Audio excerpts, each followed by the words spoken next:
everyone, it's Carrie Ann from Little River English, and thank you so much for joining us today. We're very honored to have you here. So, anyone who's known me for any length of time knows that I love making creative materials for teaching. And so one of the things that I have been super excited to talk to you guys about is why I believe it's important to use hands-on materials. And you'll see a lot of posts about this.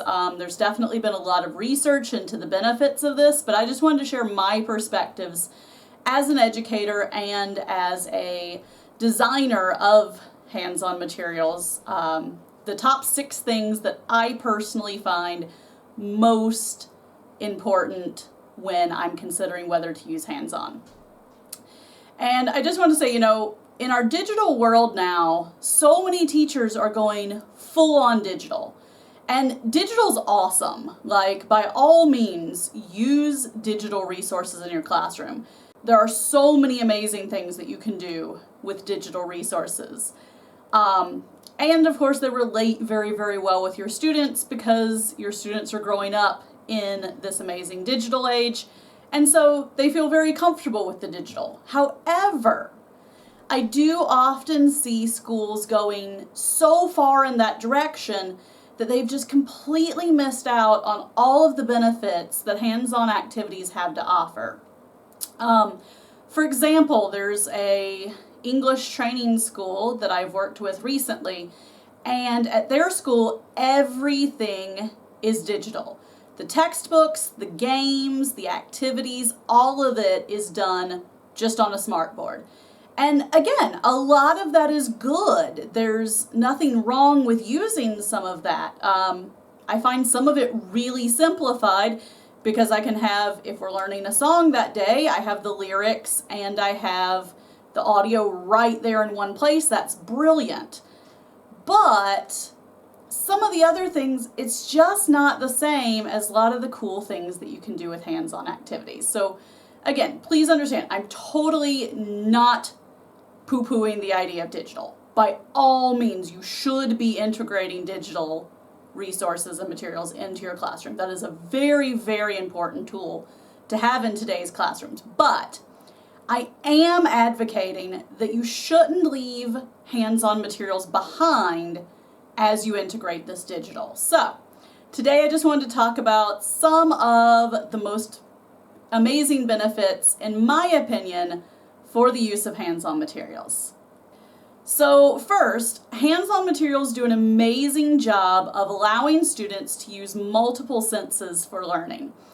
I believe that hands-on materials are probably the #1 best way to integrate a variety of learning styles, a variety of senses, and to really help with reaching every student at the point where they need to be reached.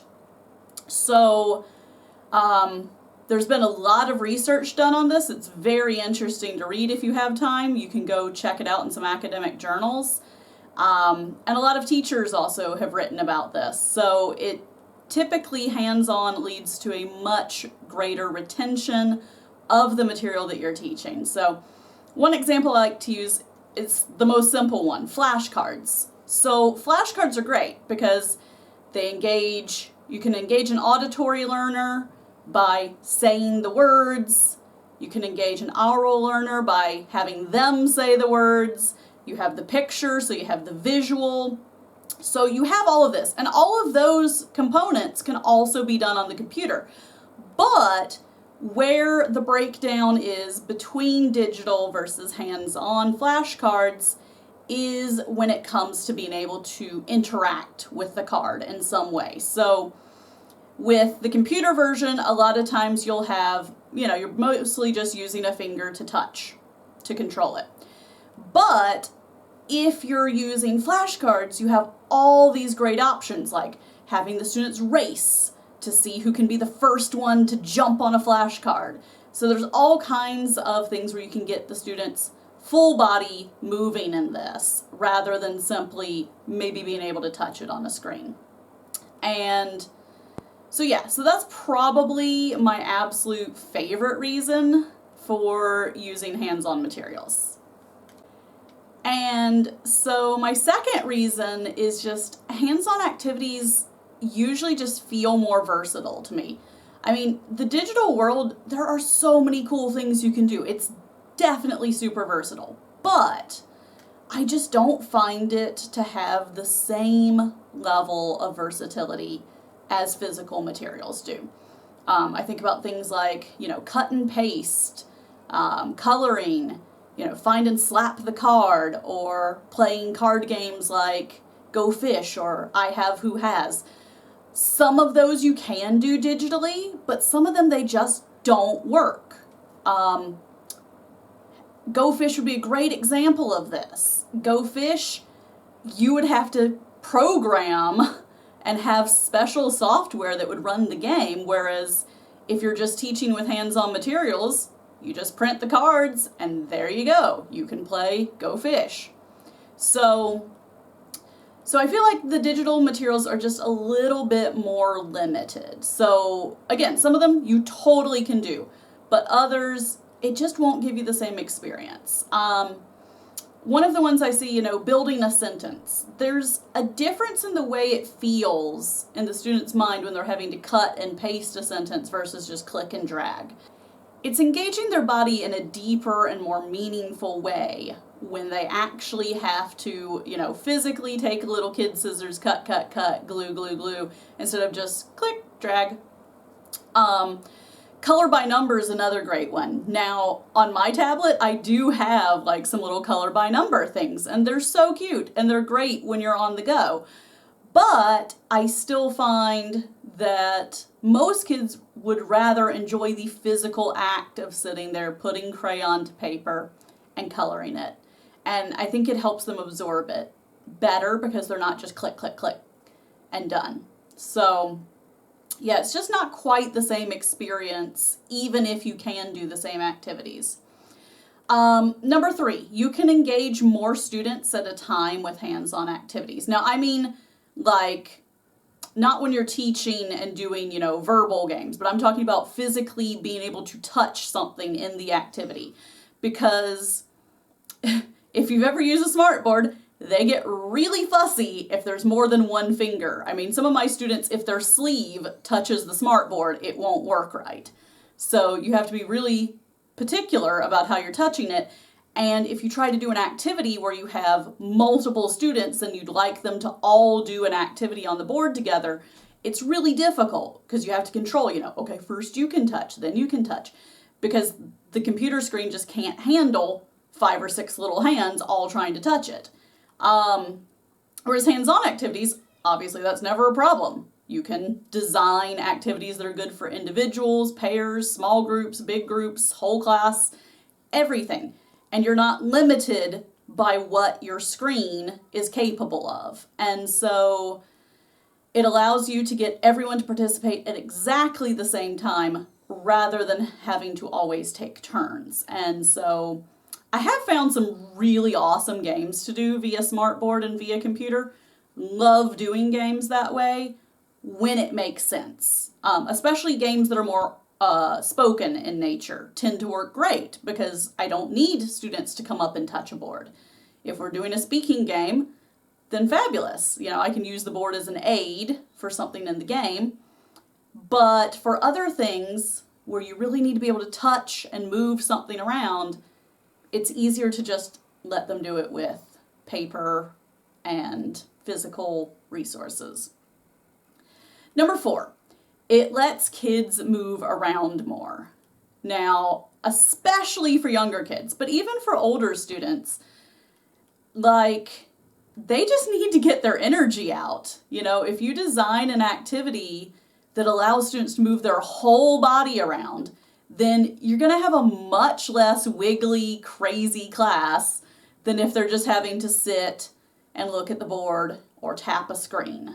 Being able to get up and do things, let's have a race to find a card. So rather than just sitting and listening, getting them to get up, do things, run around, move around, whatever it is just a lot better than sitting and listening where you're creating a recipe for a class full of crazy, rambunctious students who just need to get out that physical energy. Okay, number 5 is just kind of a fun one. It's not as serious as some of the other benefits, but I just like it as both a parent and a teacher.